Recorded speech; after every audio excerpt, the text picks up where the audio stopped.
TMI. Confessionals of the Nerd Con. And now, your hosts, Jeff Nerfherder Chandler and Jim Kaiju Baker. Hello, everyone, and welcome to this TMI Rewind. This episode is actually our first ever 5-bucket episode, and that honor will go to the movie Highlander. Initially, we covered Highlander along with Bohemian Rhapsody, which could be thought of as a Queen double feature, and that was all the way back in episode 31. If you want to go back and listen to the whole thing, feel free. It's still in the archives. But we thought that we would make things easy for you Highlander fans, and give you just the Highlander portion of the episode. So that's what we have in store for you today. Please enjoy. So what do we want to tackle next? Do we want to go Highlander or do we want to go Night Stalker? I think we got to follow up Queen with Highlander. Yeah. All right then. All right, let's do it. Yeah, we got to stay on that same wavelength because this is completely bypassed in the movie as well. We never, and like I said, we do get the Who Wants to Live Forever. Very apropos, I think. Yeah, it was a little too on the nose. So you guys take this one because I'm a newbie to Highlander. So you guys are intimately involved already with this film. Well, I will say, aside from Star Wars and Back to the Future, I have seen this movie more times than any other. Doesn't mean it's a great movie, but it's up there with, it's probably one of my top 5 movies. It was in heavy rotation, wasn't it, Jeff? Back in the day on like HBO or something? Well, I will tell you, I saw this. This is one of the very first movies. This is the very first movie that I went into a theater in 1986, saw the movie, and then snuck across and saw a second movie for free. And that second movie was Ridley Scott's Legend. So I saw those 2 movies back to back. This movie is probably one of the first that really showed me that a film can be art and not just a movie. Like there's scenes, there's very iconic set pieces going on in this thing. Jim, you're much better at like setting up the plot and whatnot, but I'm completely going to talk about this movie just from a visual point of view. Like I have sketches in my sketchbook from 1986, probably 4 or 5 key scenes in this movie that just stuck with me. The Ramirez Kurgan fight in the tower with the lightning in there up on the staircase, super iconic.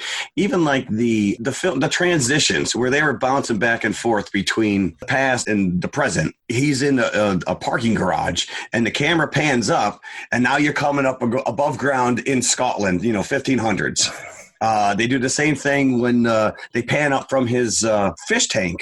And you're now on the lock in Scotland. Right. And the same thing when he's on his deathbed in Scotland. His face fades into the Mona Lisa, which is a wall graphic on one of the buildings in New York City. Like stuff like that just blew me away. And I'm sure it's been done before. It's not revolutionary, but as an impressionable artist, like I saw this and was just like, this is the coolest thing ever. I just absolutely love this movie. And I know that there are detractors. Those are the things I came away from, these kind of iconic moments art-wise. Yeah, I like the way that they handled, the present and the flashbacks.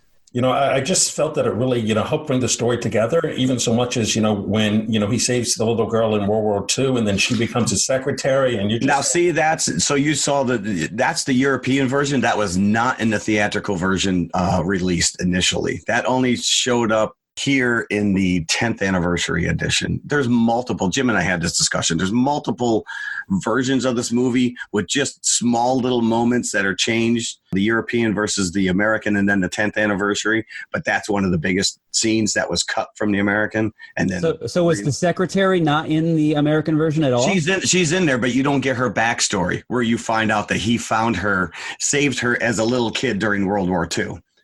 Because there's a line when he leaves and he says, it's a certain type of magic. That's what he says to her in the flashback, but you don't get that reference when he says it to her when she's an old lady and he's now leaving to go off to, fight Kurgan. So I was there. I was in Scotland in 1999. I was in Eilean Donan Castle. That whole village is built over the parking lot. Like you go there, that's a parking lot. Yeah, they don't play it up very much either at Eilean Donan, the castle there. So when you go and you visit it, they don't really talk about the Highlander being filmed, or at least to my recollection, they didn't. Well, I don't know if it's necessarily a highly touted movie. I mean, it does have its cult. I mean, listen, it spawned 2 sequels and a television show that ran for, I don't know, 6 or 7 seasons. Not that I watched the TV show or cared about the sequels, by the way. If you like this movie, don't watch the sequels. Yeah, you do not. I think I've seen the second one and nothing beyond that. No, because the second one negates everything that happens in the first one. All right, you're like, this is just stupid. It ended and it should be done with. Right. It is just a phenomenal standalone. And again, we were just goofing before on the, Christopher Lambert. Is it Christophe Lambert? However you want to pronounce his name. The guy spoke no English when they hired him for this movie, which is like, what? Someone better get this guy. He was in Greystoke before this, right? But did he? Greystoke, that's what it was. Yeah, I kept saying Tarzan, but Greystoke. But he didn't really speak much in that either. No, he didn't. Like, he's French. And that's a cool thing, which is obviously he's doing a much better job of trying to actually solicit a Scottish accent, unlike Sean Connery, who I read actually worked with a voice coach to make him sound Spanish. What? What? Are you kidding me? That is money wasted because he is just straight up Sean Connery. Yes. He's like, I am Juan Sanchez Villalobos Ramirez. I mean, he's just doing Sean Connery stuff. Yeah. And let's go back. Let's go back to Christopher Lambert for a second. This guy has the most amazing forehead and eyebrows that I have ever seen. If they ever need to go back and make and have like a recreation of the Boris Karloff Frankenstein monster, this guy is your guy. Did you hear this, Jeff, that they filmed Sean Connery's whole bit in a week? And he got paid like $1 million or something. Yep. And you think he was in that movie a lot. Yeah, but I guess, if you cut it down, I mean, how many, right? I mean, what is it? 15 minutes maybe when all is said and done. And that's where he lives, right? It's probably right in his backyard. Oh, yeah, he probably just went home. Yeah, he probably just went. Well, the 2 of them hit it off so well. That's probably the only reason a sequel exists is because they enjoyed working together so much that they demanded they make a sequel. Can't they go out to dinner instead? I know, right? Well, listen, if you're going to pay me $1 million for 15 minutes worth of work, I'm definitely going to be like, listen, we should do this again. Yeah. The other thing I'll bring up, so the opening shot is in Madison Square Garden. It wasn't filmed there, but it's supposed to take place. The wrestling match. And this is where you break, right from the beginning, you get the Queen soundtrack. And now I know the people are like, wow, this is not the Queen's strongest, but Princes of the Universe is, for me, up there with the top 3 songs of Queen. It is so tied into this movie for me. But that opening shot is a big aerial swirl, and you hear like this helicopter sound effect, and it just swirls over the audience with a wrestling ring, and you pan up to Connor sitting up in the rafters. And it all seems like one clean shot. We could get away with that with like a drone. But back then, that was some pretty sophisticated wire work. And they used that a couple times. If you watch The Last Jedi, they basically, that whole training sequence between Luke and Rey is just a ripoff of this training sequence with Connor and Ramirez when they're on the cliffs. Same thing. And then even with his fight with Kurgan at the end. Same thing. The camera is swirling on the ground. It comes in, it's swirling around them, kind of a thing. Like stuff like that. Just it makes this movie for me because again, it really was the first time that I saw a movie and saw it for not just a story, but the production end of it. That listen, there's continuity errors galore in this thing. Silly stuff. It doesn't matter. Now, getting back to that fight on the top of the cliff that you were just talking about, I hope that wasn't Ramirez's favorite sword because he's flung it over the side. Yeah, well, swords tend to disappear. You get knocked out of your hands. The next scene is back in their hands. He's walking around in a trench coat with this sword, and yet he's sitting down. He's doing all kinds of stuff, and it's like that thing would. You can't even sit down with a phone in your pocket, and yet this guy's got a 4-foot sword. But there is a lot of dichotomy going on in this movie in terms of it's balancing the artistic, as what you were saying, with all these sweeping shots. Russell Mulcahy came from the MTV video world. So he's done, any iconic MTV video you can think of from the early 80s, he directed. You've got all the Duran Duran videos from Rio, Hungry Like the Wolf, so he came Wild Boys, pedigree of the Buggles video Killed the Radio Star. He did. Oh, really? All the Elton John, all the Culture Club, Human League. all those new wave bands he did that like kind of set MTV in motion back in the early 80s. I don't think I So knew. he's got all those chops, the quick cuts. And this is funny, is I was looking him up online, and it said there was some website that said that he is known for windblown drapery and fans. And, and there's a lot of that going on in Highlander. Is that on his business card? But you know, obviously there's a lot more to him than that, but there is a lot of windblown drapery and fans in Highlander, and probably a lot of his other work as well. But I'm saying dichotomy here because Highlander also has a cheesy side, Jeff. I know that you're not going to like this. Listen, you've said it. It's a product of its time, first and foremost. Yes. Yeah. It's very, I think it's very similar in tone and in style to the first Terminator movie. Not only because they're both canon films, but they both have that mid 80s feel to it. It's got the non-Queen soundtrack, I think, kind of rattles along, kind of like the Terminator soundtrack does. Kurgan is very Terminator-esque, we can say. Yeah. Not that I'm saying that they're ripping off.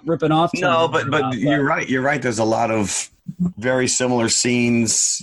Terminator in his hotel room putting together his weapons. You got the same thing with Kurgan and his swords. You know, he's driving around the city in a stolen car. Little iconic things like. But you're right. Visually, it does have. But again, because what, there may be a 3-year window between the two of them. Yeah, these aren't the only two movies that look like this. Probably any action movie any rated R action movie of the mid 80s kind of had this visual style going on. So it's not to say that it's trapped in the 80s, but it's just a product of the 80s. Yeah. Yeah. So, but the Queen soundtrack elevates it well above most. Yes, and I'd like to point out that on that Queen album, A Kind of Magic, it also featured another film, Iron Eagle. Do you remember? Yes. One Vision. Remember that song? I don't remember that song. No. That was a Queen song? That was a Queen song, yes. That was another movie they made like multiple sequels to. How many Highlander sequels have they made besides Highlander 2? Highlander 2 is The Quickening, and then Highlander 3 Endgame, which I think was Mario Van Peebles. I think there's only 3. But again, the TV show kind of had its own life. And it was syndicated. It was like they were like Legends of Hercules and Xena. It was like one of those that showed PIX or Channel 9 or whatever.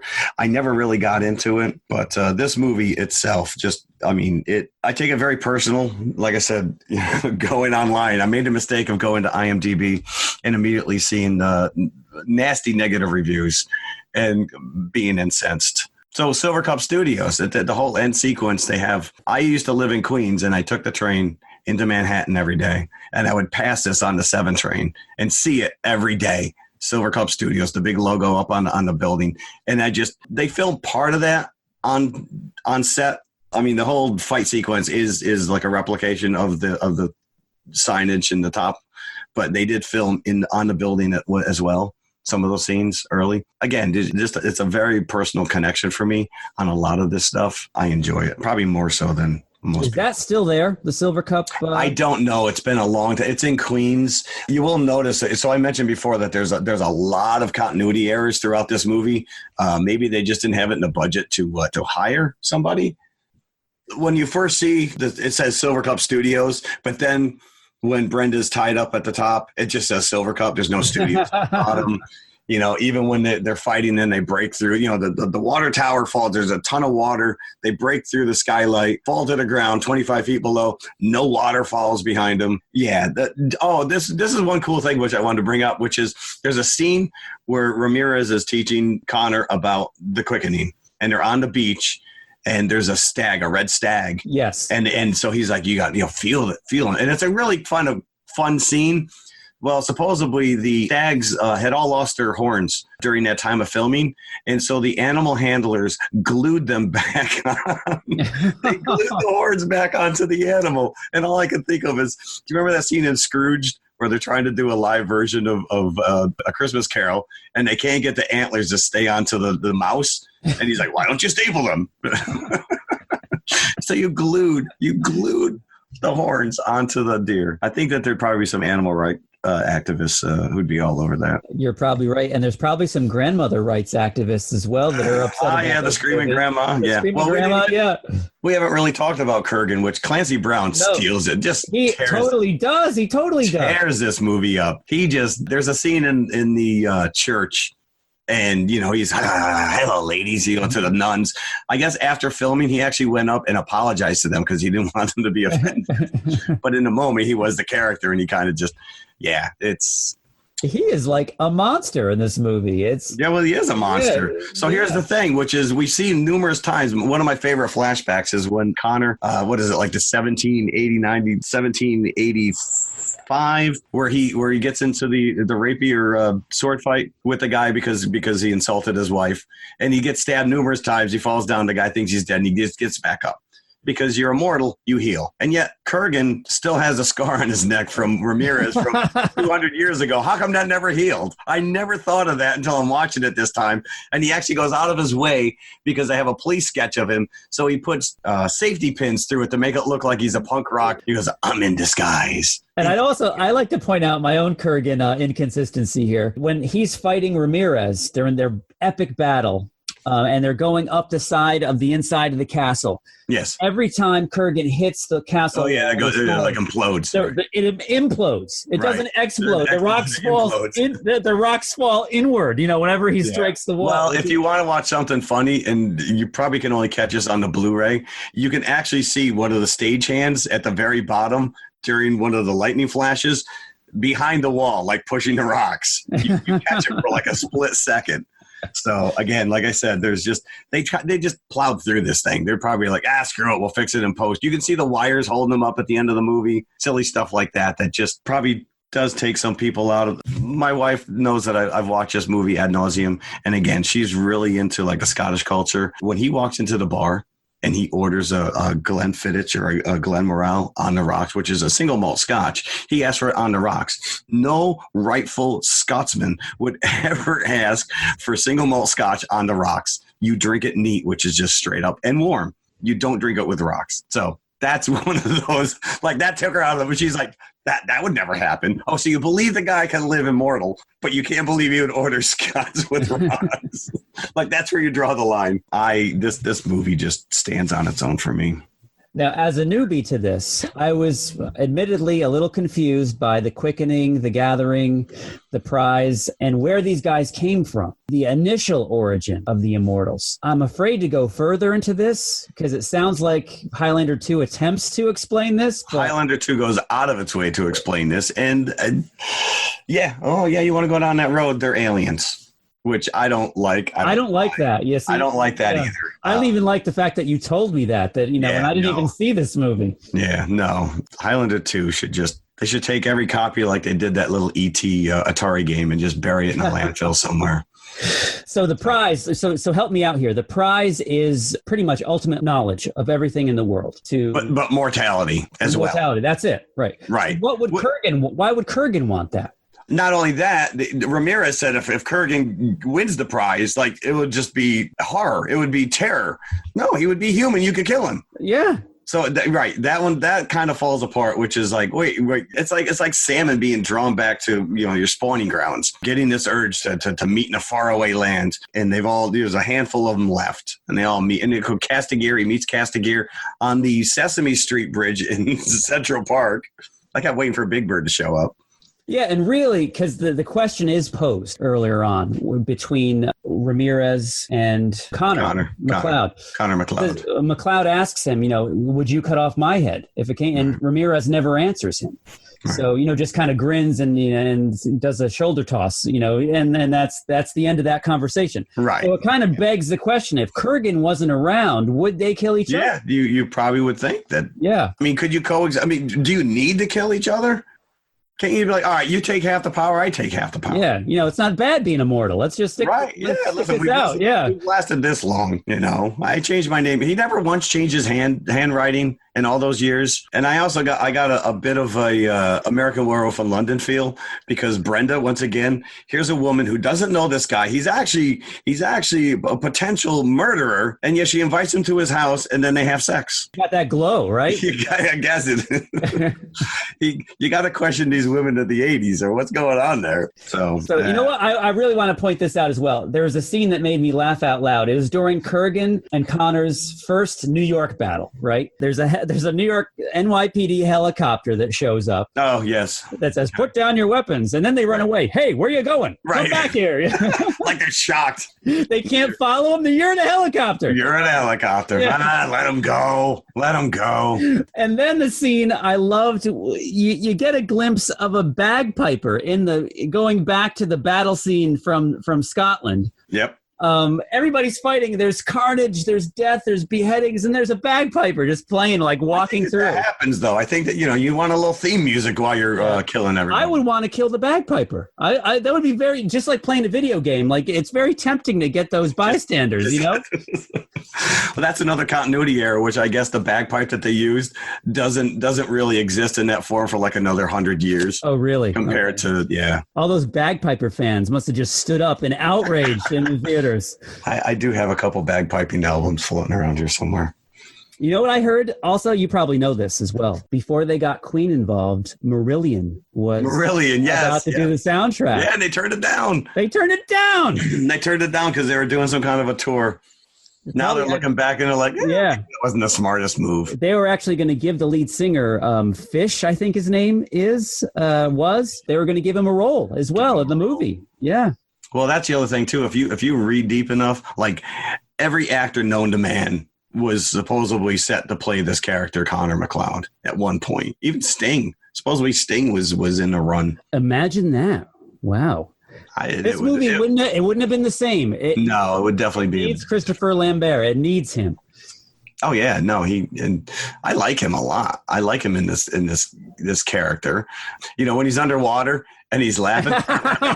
Yes, that's one of my favorite parts of the movie. And when he comes out, he's shaking the fish out. I love that when he's underwater. He's got some great lines, again, going back to the scene where he's fighting with the rapier guy. And the guy he can't kill him. And finally he says, "I apologize for calling your wife a bloated warthog, and I bid you good day." And he just walks away. It's classic. It is, like I said, one of my top 5 movies. And people, you included, I'm sure, will live and die by this movie. They love it. This is a cult movie to the extreme. Yes. Well, as we were looking on IMDb, there's a lot of detractors. I would just like to say, boo to you. I don't know why I've never actually sat down and watched this. Like, as I was watching it, yeah.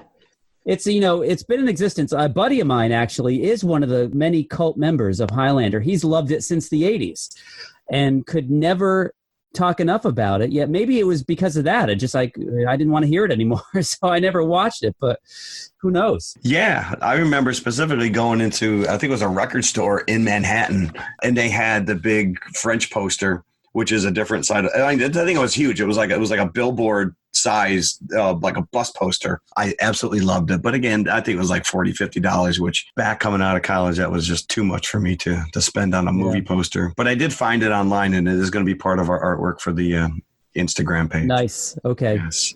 So I just live vicariously through that. There's a nice plug for our Instagram. There you go. Always. There, yeah. So, yeah. So, and if anybody hasn't noticed yet, Mike is no longer with us. Mike dropped. I think Mike experienced a quickening. He did. Yeah. Maybe he had a quickening right to the bathroom. He's out running the I know. We're going to have to get Mike's buckets for Highlander next week, but what would you give it? Oh, I got to listen. I'm going to give it a rare 5. 5. This is the first. I am good. It is. I didn't even give Raiders of the Lost Ark 5. No, you did not. Thinking to myself, I said, but I have to do it. I just absolutely love this movie. I have watched it so many times, and I just continue to watch it. So wow. Yeah. You see, And I make no apologies about it. I really don't. and none needed. Talk about estimations being down. Yours is going to be lower of me pretty soon. I would give Highlander 3.5. 3.5. Listen, 3.5, your first viewing, again, it's a product of its time. I'm coming at it from a very personal point of view. It was a movie that affected me when I saw it for the first time. And it's just, like I said, it's not a great movie, but that's what this is all about. It's just, how do these movies connect with you? It's true. Yes. That's part of the reason we do this podcast is to visit this stuff and to get these feelings out. I didn't cry like I did in Queen, but they were happy tears too. But I couldn't believe, because I like Queen. And I love the music. There was moments where I was just so swept up in who and what this guy was. And that whole Live Aid, not to go back to that, but it really moved me. And I was like, this is, of course, I also wept at Mary Poppins Returns trailer. So. Yeah, that was a little emotional as well. I got that trailer too. We were talking about this before. There was an Elton John movie coming out, Rocket Man. Yeah, which seems a little more fantastical. It doesn't, because I think they even taglined it like a rock fantasy, right? Something. Kind of in the vein of maybe Across the Universe, that Beatles movie that we saw not too long ago. Yeah. So if they could capture just an iota of what they did in Bohemian Rhapsody, I think that we're in for a treat with that Rocket Man, hopefully. And Taron Egerton. Yeah. Egerton. And it looks like, just from the trailer, that he is doing his own singing, which I applaud. I mean, I guess maybe, again, I don't know. Like you bring up David Bowie. If they did a biopic and whoever they had, would you prefer he's lip syncing to the original songs, or? I think I would. I think I would prefer that they were lip syncing, and I think it would take you out. Imagine that, as good as Rami is in this movie as Freddie, you can't sing like Freddie. No one can. Nobody can. No one could or can. Yeah. I do remember, who was the kid from American Idol that toured with Queen a while?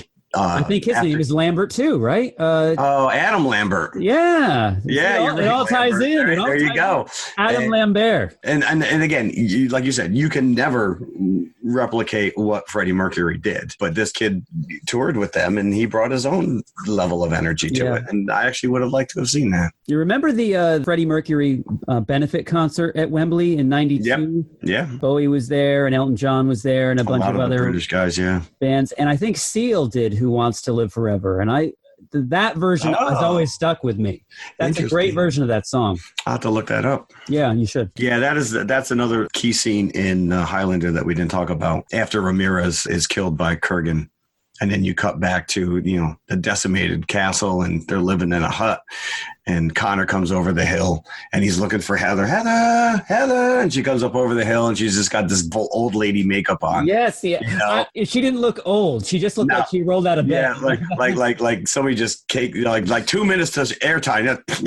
Yeah. Put some crap on her face and sent her on her way. But yeah, that music, that song is playing over it. And it's just so like, Who Wants to Live Forever? And it's like, oh, she's going to die, but he's going to live. Oh. So there you go. So yeah. And as we said, we'll have to get Mike's take next week on Highlander. Did you get the impression that he liked it? I did. I think he did. I think he's very well acquainted with the film. He's seen it numerous times. We were talking earlier in the week that he could probably do this show talking about it without watching it again. He's so familiar with it. Cool. 5 buckets. I went five. Yeah. I know. That's at some point I got to write down everything that I did, because for me not to give Raiders of the Lost Ark 5 is remiss on my part. But the only so far I think we weren't even giving buckets yet, but I would give Alien 5 buckets. But again, right. It's because of your personal attachment to it. It's your connection of when you saw it, who you saw it with, and the age, I think, really has. Like, if I saw this as a kid, I probably would have it's cool or whatever. First year in college, exposed to, you were 85, 86. So I'm being exposed to WLIR and all this new wave stuff I never heard of in my life. I never really had a movie going experience outside of the drive-in. We went to the drive-in as kids growing up and even in high school, but to sit in a theater. And again, like I said, I saw this back to back with Legend, and I have almost the same connection with that movie as I do with this one, which is it is really Tangerine Dream soundtrack. Yeah, elevates that movie. And it's not a great movie. You know, I think Ridley Scott and Tom Cruise both said, "Listen, we'll never make another movie like this." Yeah. So Jeff, be honest. The best day of your life, the day you saw these two movies, or the birth of your children? Oh, you can't. Well, my son Highlander will let you know. I can imagine seeing these two movies back to back. I'd be completely overwhelmed. I'd be in a catatonic state. Yeah, and it's not like, you know, and you just go home and process. And like I said, you know, my sketchbook shows that these movies they left an impression on me. You know, I went home and those key scenes, I just had to get them out of my head. And it wasn't like we didn't have internet back then. You didn't have no Highlander fan magazine. I mean, they did come out with a Highlander comic years later. Legend was such a one-off, but boy, you talk about that Tim Curry, the design of that character, Darkness, is just we'll get into that because that movie we gotta. Yeah, we will. Oh, we will. Yeah. So our confessional this week. Confessionals. Since we are in the Queen rock and roll Highlander mode, what is your favorite all-time movie soundtrack? So you want to go first? No, I want you to go first. All right. I had to go through my collection just to give myself some ideas throughout the week. And it was a tough choice, but I would have to say, just thinking to the one that I've listened to the most and that I go back to over and over again, and kind of treat it as a separate entity from the movie. But how can you really separate? That's part of the, like, I can't listen to these, like you just told me, you know, Queen, the soundtrack exists as an album. There's no way in the world that I could listen to these songs and not equate it back to the movie. Well, let me explain. Okay. Let me name my soundtrack choice is going to be Head by the Monkees. I love the movie. You know, it is not just a 90-minute episode of the Monkees TV show. It is a really out there psychedelic trip, for lack of a better word. We're talking probably late 60s? 68, I believe. Okay. I was all of 1 year old. So it was after the show was done, kaput, and they put this movie out. But by that time, all the teeny boppers had moved on. So the movie was not a big box office success.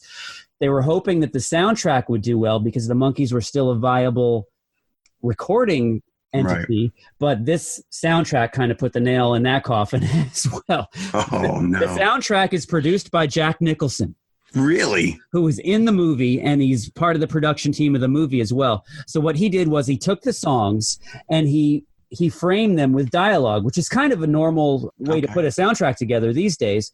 And it was back in the day, too, if you think about all those Disney soundtracks that have the story and the dialogues through the album. Yeah. Yep. That's my Robin Hood. But this, he kind of is taking lines at random. A line from this point in the movie is in the soundtrack, and then it's answered by another line from the movie that's, you know, a half an hour later. So it's a collage of what you see in the movie. So it's not like replicating the viewing experience. It's an experience all its own. And for that, and because the songs are just great, the Porpoise song, As We Go Along, Circle Sky, it's the last recorded output of the 4 original Monkees together.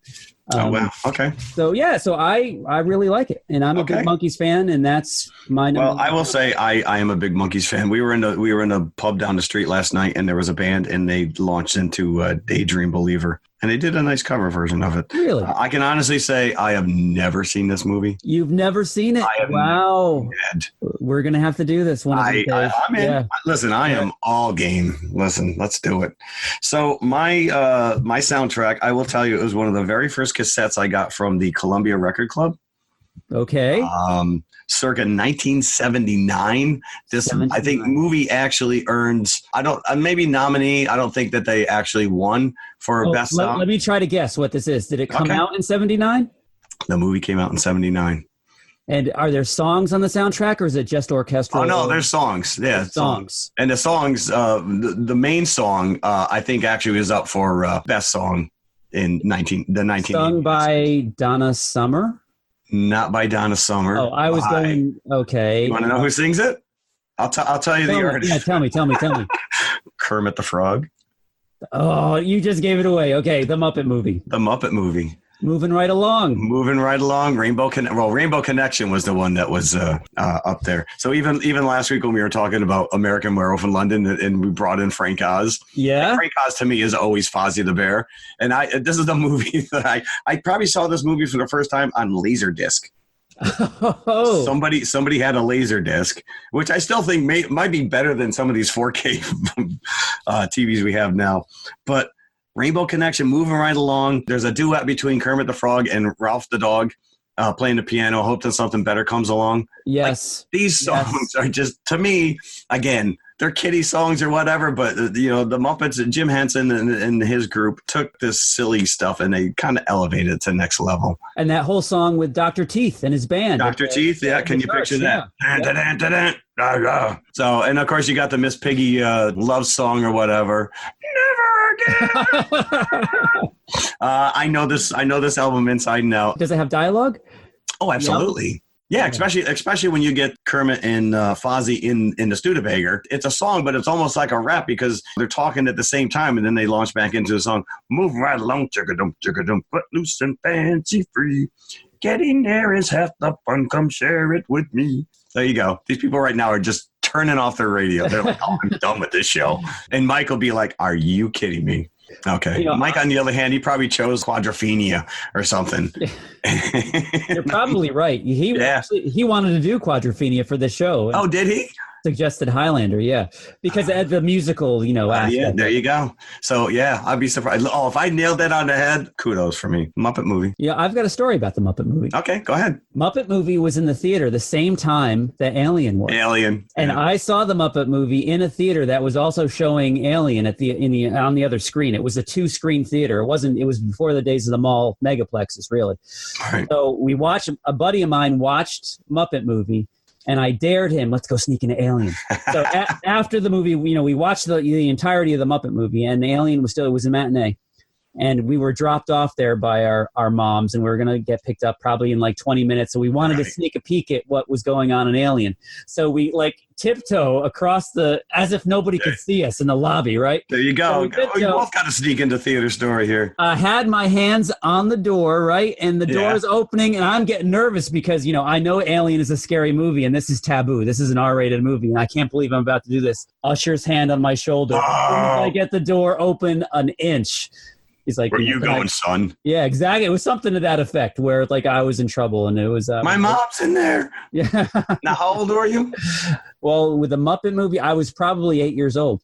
Wow. Summer of 79, yes, 8 years old. That's a long gone, bygone time when your parents would just dump you off. Yeah, I know. I can't believe that they did. Now thinking about it now, I would never do that. Right? Yeah, we live in a different world. Yeah. Sad. But yeah, that's funny. Yep.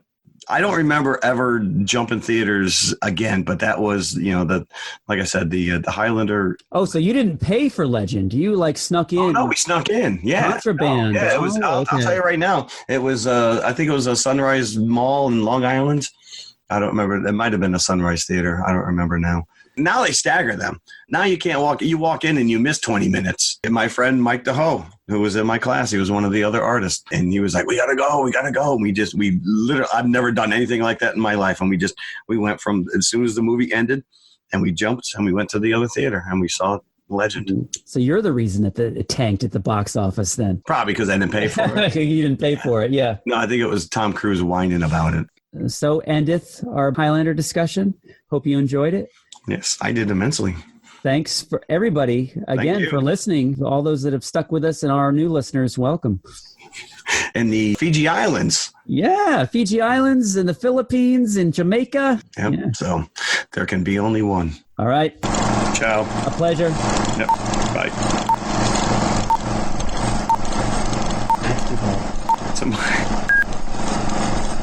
If you like what you just heard, be sure to follow TMI Confessionals of the Nerd Kind on Apple Podcasts, iHeartRadio, Amazon Music, Spotify, or whatever you listen to your podcasts on. Also, be sure to email us at tmipodcast2018@gmail.com.